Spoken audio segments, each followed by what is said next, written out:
Welcome to the web app guide for the ServerJockey game server management system. So I have already started the system and I'm ready to log in with the login token to the web app. So now I can log in with either clicking on the button or just hitting enter. So this is the homepage. There are some system information shown here. It's updated every 20 seconds or so.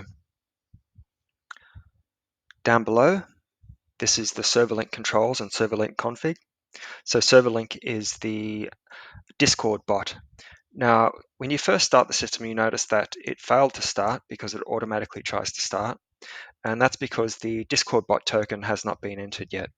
So setting the bot and configuring it is a topic for a different video. So I'll skip that for now. But while we're here, I just wanted to point out that these fields in the config, there are tooltips to give you more information about how to set those values. So moving on, in the nav bar up at the top here, there is a dark mode toggle. And to go to the next section, instances. This is where your game servers will be listed. And over on the right here, you can create a new game server.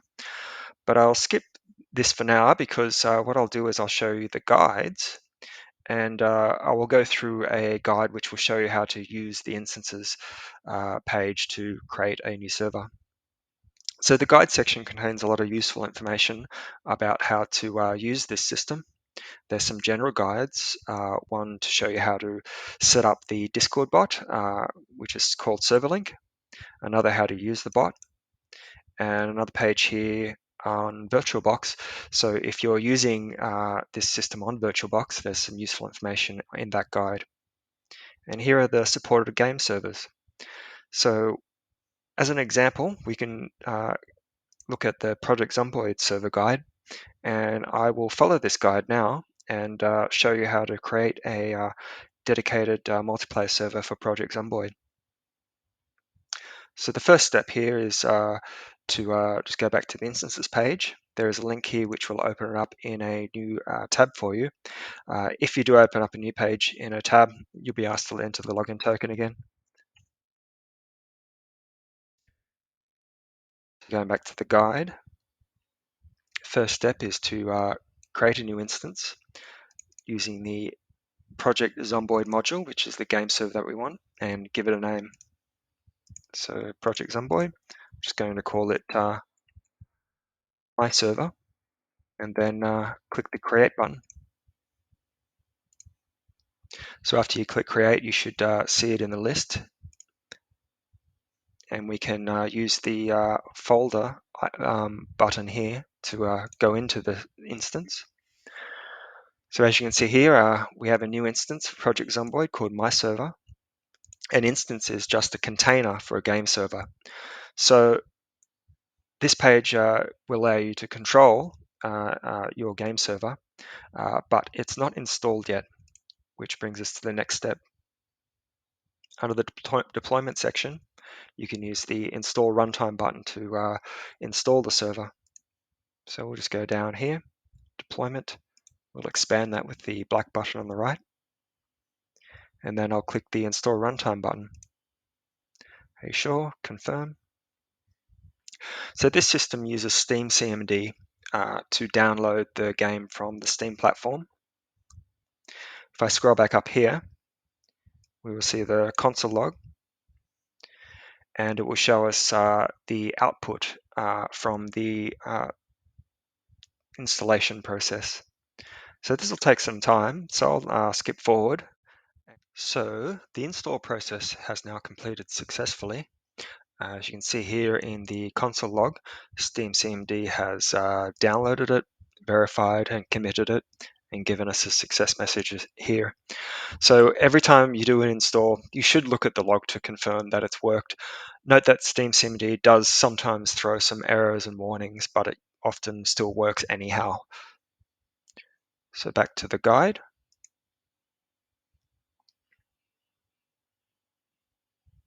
So Project Zomboid, like some of the other supported game servers, the configuration files for it don't exist until you run the server once.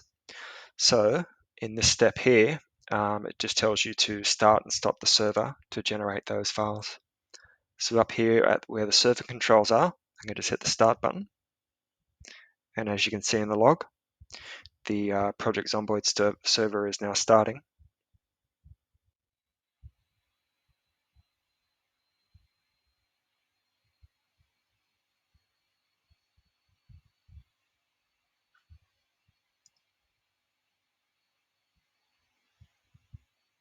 Okay, the server has now started. And up here you can find some information on the current state of the server. Now I'll just hit stop. And now the server is stopped. So we've started the server and stopped the server, so the configuration will be there. But because the server was started, there will be a game save created, so map files, which we don't want. So we will delete those files now because we wanted to generate a map with the configuration file that we have set. So back down under the deployment section again, there should be a world save button. So this will reset the game world save. So that's the mapping characters.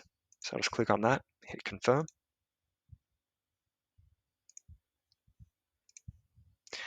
Now we can go to the configuration and make changes as we want.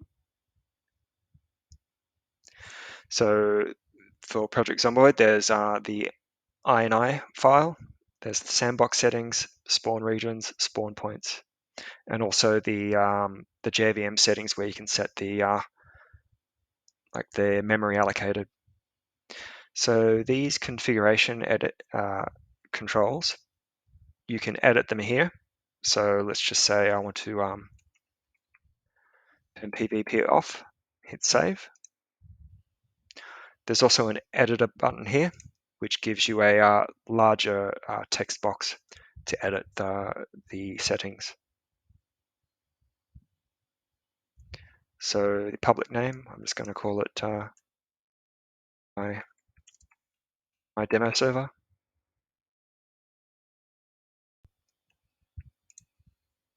Call it demo server for the guy.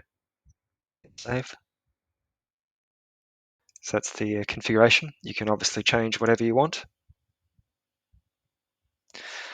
Now that the configuration is done, we can set the auto mode. So here under the controls, you can set an auto mode to be off, start, restart, or start and restart. So start will means that the server will automatically start when the ServerJockey game server management system starts. Restart will start the server if it crashes, and start and restart will do both. So it'll automatically start, and if it crashes, exits abnormally, it will be automatically restarted, which I'll set it to that. And that's it. So I can start it up again. So I've skipped the video again until the server is started. I've also started Project Zomboid and logged into the server. As you can see up here in this section here, my login name of demo is now shown in the player list. So here I am now just in the bathroom of the house that I started in. So just to show a few more features here on the instances page. This section here is the console commands. So you can actually issue commands to the server once it's started. So under the world command section, I can broadcast a message to all players.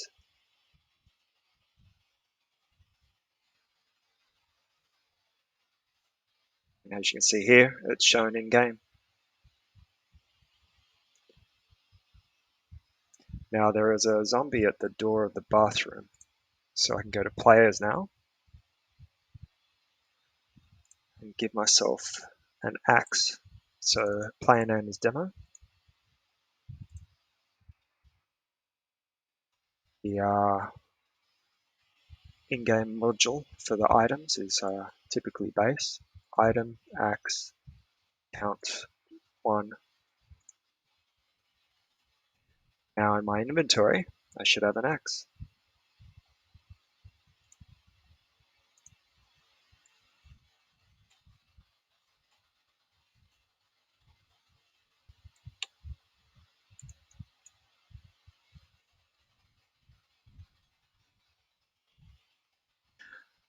So I'll just shut the server down because for these other sections, you typically use these sections when the server is shut down.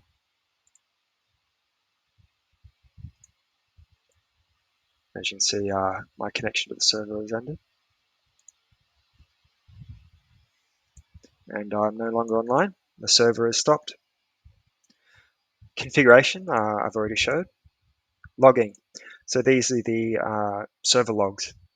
So you can look at any of these logs just by clicking on them, and they'll be opened up in a new tab. Directories you can also go into.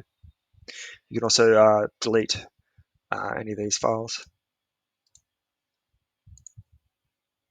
Deployment, which you've seen before. You can delete the runtime. Install runtime, which I showed. If there's an existing installation, it will update it. Also the runtime meta. So this gives you just meta information about the currently installed game server. It's often handy to make sure to tell the difference if a server's been installed or not. You'll just get a warning error, a warning message if there's no runtime installed. Then there's the backups. So here is where you can back up the runtime, which is the game server, or back up the world, which is the game save. So I can just create a backup of the world right now. So it's only a 2.1 megabyte backup and a zip file, and you can download that zip file if you want. You can delete it, or there's the restore button. So you can restore an existing backup. So that's it. So that's the brief tour of the web app.